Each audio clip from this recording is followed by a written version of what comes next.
Avant de plonger dans cette histoire incroyable, pensez à vous abonner à la chaîne et à activer la cloche. Ici, chaque récit a quelque chose à dire, et vous ne voudrez pas en manquer un seul. Je m'appelle Margaret Lawson, et j'ai 68 ans.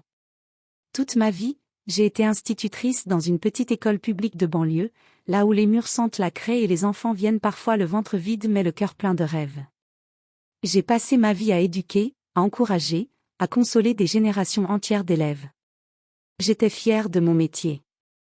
Fière d'avoir été, pour certains, la seule personne qui croyait en eux. Je suis aussi une veuve. Cela fait 12 ans que mon mari, William, est parti dans son sommeil, paisiblement, comme il a vécu.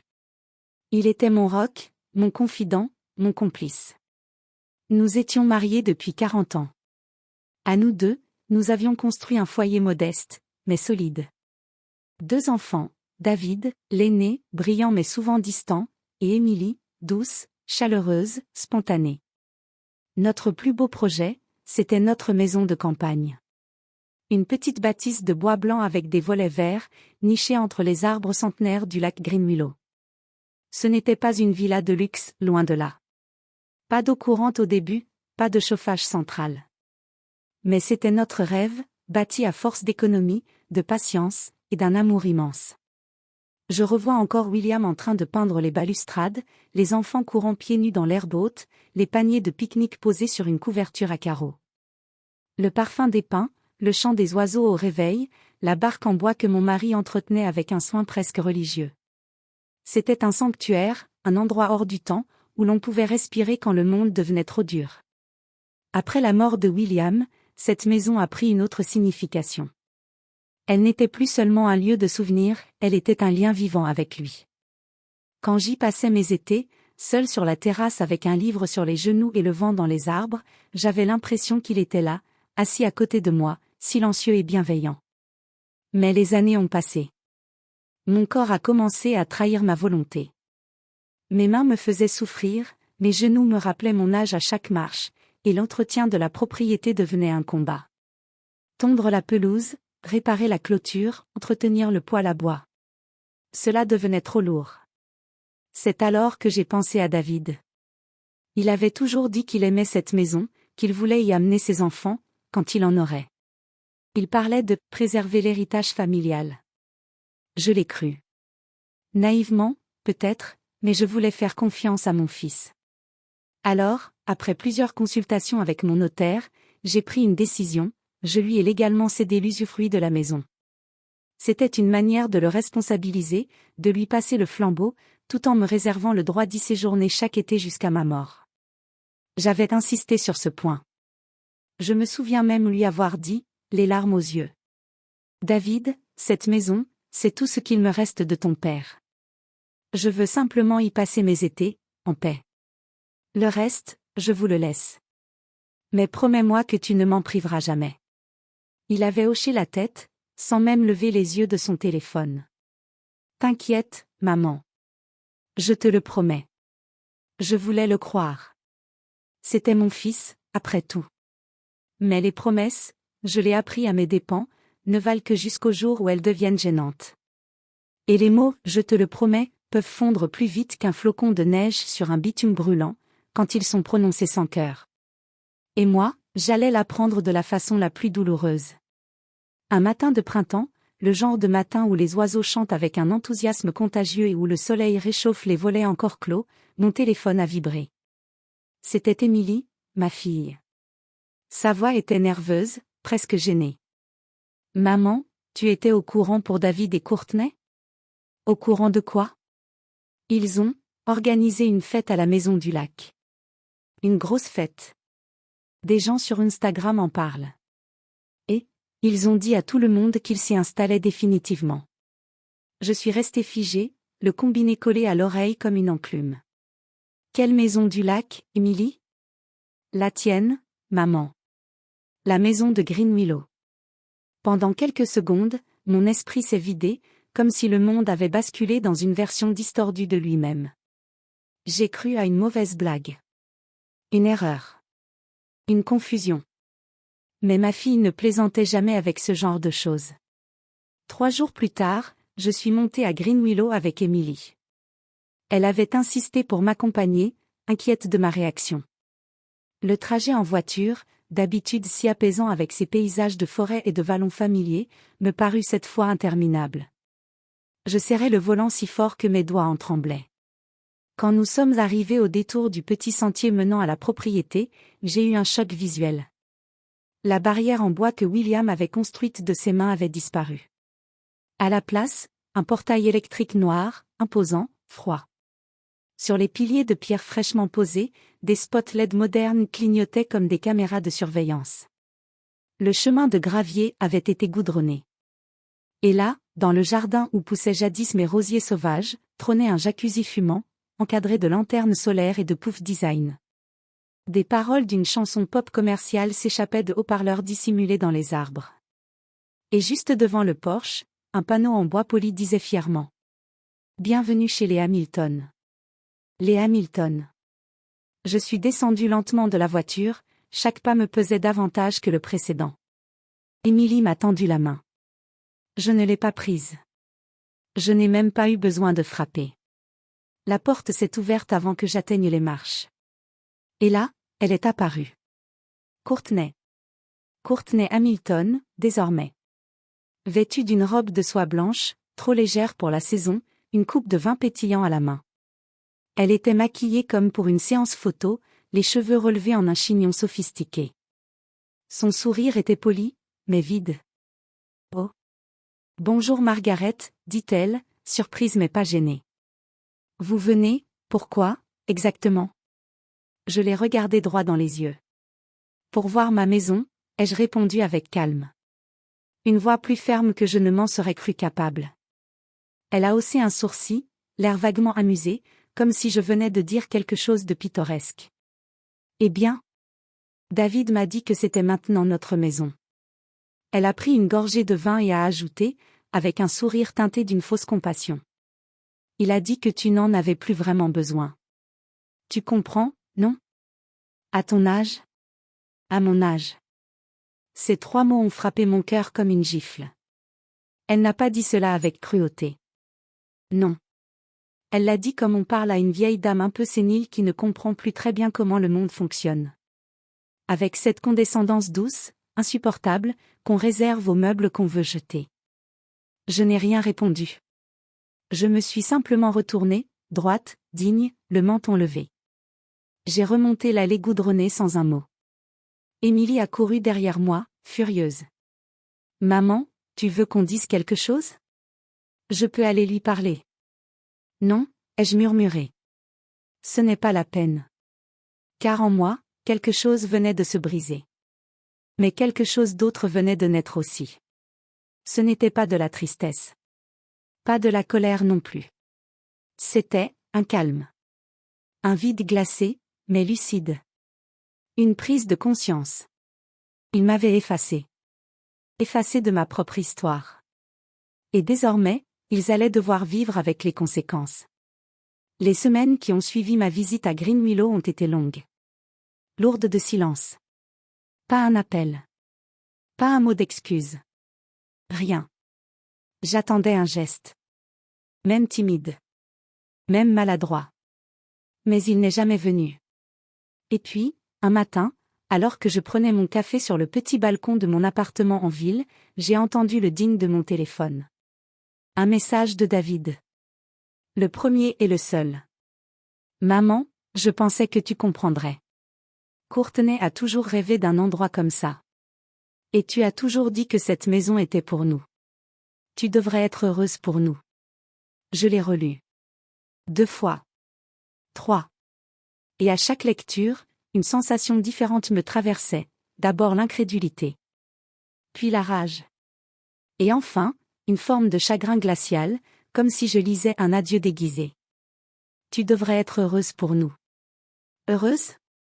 Heureuse d'avoir été trahie? Heureuse que l'endroit où j'ai enterré les cendres de mon mari sous un jeune chêne soit désormais entouré de guirlandes LED et de cocktails servis à des inconnus en peignoir de spa? Heureuse d'être effacée d'une histoire que j'ai bâtie? Mais ce que David ignorait, ou peut-être avait-il choisi de ne pas voir, c'est que je n'étais pas naïve.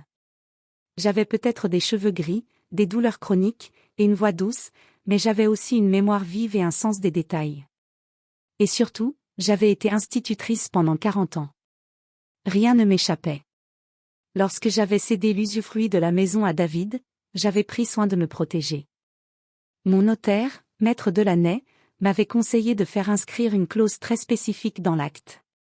Toute transformation du bien en résidence principale ou en usage commercial sans l'accord explicite de la nue propriétaire entraînera l'annulation de la donation et la restitution complète du bien. À l'époque, j'avais cru ce genre de clause superflue. Mais j'avais quand même signé, par prudence.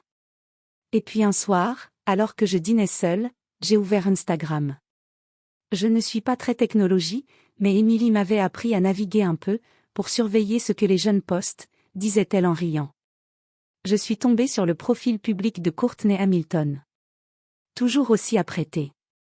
Toujours souriante devant des filtres chaleureux. Et là, une vidéo de 2 minutes, tournée dans mon salon, transformée en studio de yoga.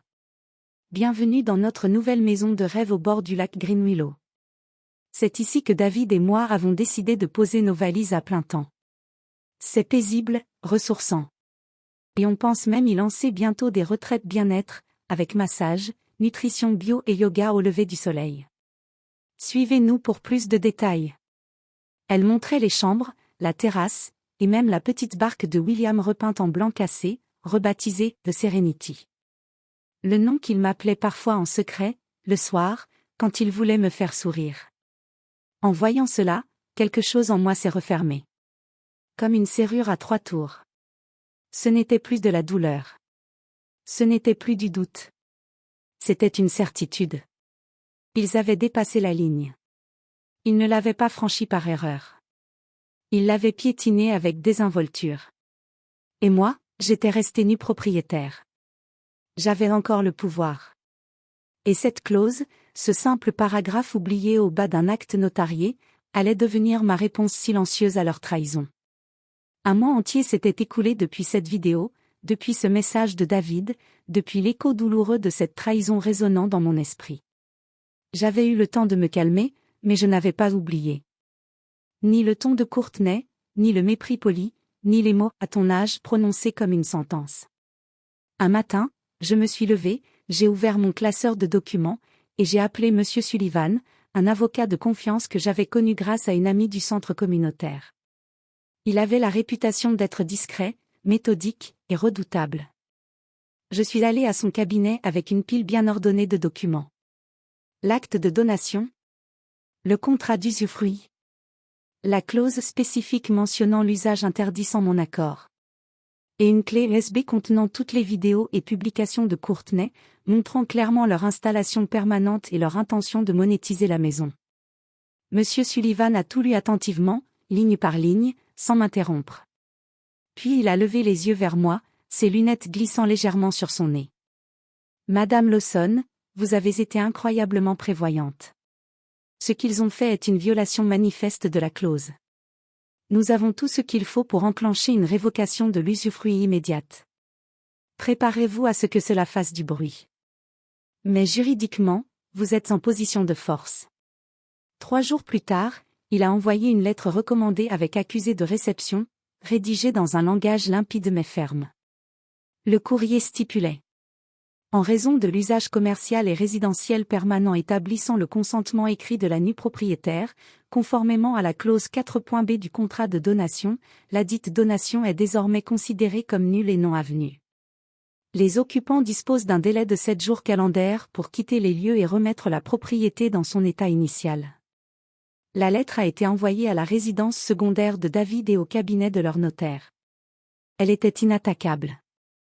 Le lendemain, David m'a appelé. Pour la première fois depuis des semaines. Il n'y avait plus dans sa voix le ton neutre des SMS. Il était hors de lui. Tu veux nous expulser? Maman, tu ne peux pas faire ça. Courtney a décoré toute la maison. On a organisé une retraite le mois prochain. J'ai respiré profondément, puis j'ai répondu calmement. Relis les documents, David. Relis bien. Et souviens-toi que ta mère a été institutrice pendant 40 ans. J'ai appris à lire, à écrire, et à prévoir les trahisons. Il est resté silencieux. Pendant quelques secondes, j'ai cru entendre un sanglot étouffé. Peut-être était-ce de la colère. Ou un fragment de honte. Mais il n'a rien dit de plus. Tu vas le regretter, a-t-il murmuré finalement. Je n'ai pas répondu. Car je savais, dans chaque fibre de mon corps, que le seul regret dans cette histoire, ce n'était pas le mien. Une semaine plus tard, ils ont quitté la maison. Discrètement. Sans cérémonie. Sans excuse. Selon les voisins, un camion de déménagement est arrivé un matin, bien avant l'aube. Ils ont chargé en silence, évitant les regards, comme des voleurs quittant une maison qu'ils n'auraient jamais dû appeler la leur. Mais moi, je n'y suis pas retournée tout de suite. Je savais que la maison avait besoin de silence. Pas le silence du vide, mais celui du repos.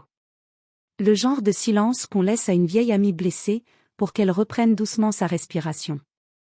Je voulais qu'elle se nettoie de leur présence, qu'elle retrouve l'odeur du bois ancien, le murmure du vent dans les rideaux, le craquement familier des marches qui ont vu grandir mes enfants. Alors je les laissais respirer. Pendant 3 semaines, je me suis tenue à distance.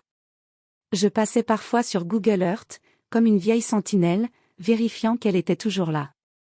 Mais je ne franchissais pas la route qui menait au lac. Pendant ce temps, David ne m'a plus parlé. Pas un appel. Pas une lettre. Rien. Courtney m'a bloqué de partout. Facebook, Instagram, même WhatsApp. Comme si j'étais une ennemie, un obstacle à leur rêve de vie parfaite. Je n'ai pas pleuré. Il y a des silences qui blessent plus que 1000 insultes, mais il y a aussi des silences qui libèrent. Et puis un jour, j'ai reçu un message d'Émilie. Un simple texto, mais qui est tombé dans mon cœur comme une couverture chaude sur des épaules fatiguées. Maman, tu as bien fait. Papa aurait été fier de toi. Et moi aussi, je le suis. Je me suis mise à pleurer. Pas de douleur, cette fois. Mais de soulagement. D'avoir tenu bon. D'avoir dit non quand il aurait été plus simple de courber les chines. D'avoir choisi la fidélité à moi-même. Lorsque je suis enfin retournée à Green Willow, c'était par une matinée d'automne. Le ciel était pâle, la lumière dorée caressait les feuilles rousses qui tombaient par centaines, comme si la nature elle-même voulait effacer toute trace du passé. J'ai poussé la porte lentement. L'air sentait le bois sec, la poussière tranquille, et le souvenir. J'ai ouvert les fenêtres. J'ai fait le tour de chaque pièce. Et là, dans le silence parfait, je me suis assise sur le vieux banc de la terrasse. C'est là que l'idée m'est venue. Ce lieu avait tant vu, tant contenu, tant absorbé. Il ne pouvait pas rester figé. Il devait continuer à vivre, mais autrement. Pas pour des retraites de bien-être commercial. Pas pour des soirées mondaines ou des vidéos Instagram. Non. Pour des femmes comme moi. Des femmes qui avaient donné sans compter. Qui avaient été trahies, oubliées, écartées. Des femmes pleines d'histoires, de cicatrices, de silence. Des femmes qu'on n'écoute plus, mais qui ont encore tant à dire. Aujourd'hui, la maison de Green Willow est devenue un centre d'écriture pour femmes retraitées. Nous venons y passer des week-ends ou des semaines entières. On y écrit nos mémoires, nos secrets, nos blessures et nos renaissances. On lit à voix haute sous les pins. On boit du thé dans de vieilles tasses fleuries, chacune avec son histoire. On rit, on pleure parfois. On se serre les mains. Et surtout, on se répare. Le chêne sous lequel repose William est toujours là. Je l'ai entouré de pierres blanches. Et parfois, les femmes viennent s'y asseoir, en silence, comme devant un sage. Quand quelqu'un me demande « Pourquoi avez-vous repris cette maison ? Pourquoi ne pas l'avoir laissée partir, avec le reste ?» Je souris, doucement. Et je réponds « Parce que j'ai mis ma vie dedans. » Chaque poutre, chaque marche, chaque rayon de lumière porte mon nom et celui de ceux que j'ai aimés. Et parce que personne, pas même mon fils, n'a le droit de me l'arracher.